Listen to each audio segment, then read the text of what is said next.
अतिशय आहे, त्याच्यामुळे ते किती धोकादायक आहे नाही आहे काय नक्की परिस्थिती आहे तर आपण ते डॉक्टरांचं तोंडून ऐकूया.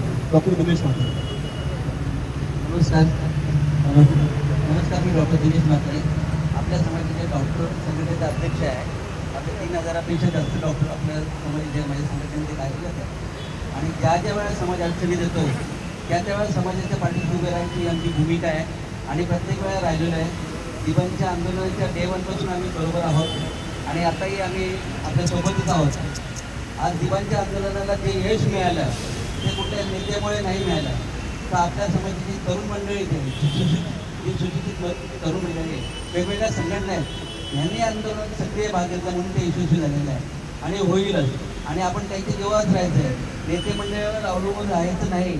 ऑफकोर्स आपल्याला त्यांना घेऊनच चालायला लागणार आहे, कारण विधानसभेमध्ये किंवा पार्लमेंटमध्ये आपण जाऊ शकत नाही आणि आपला प्रश्न तेच तिथे मांडू शकतात, म्हणून आपल्याला त्यांना बरोबर घ्यायचं आहे. पण म्हणून आपण सगळ्या तरुणांनी किंवा आपण इतर समाजाने खचून जाऊन मागे हटता कामा नये.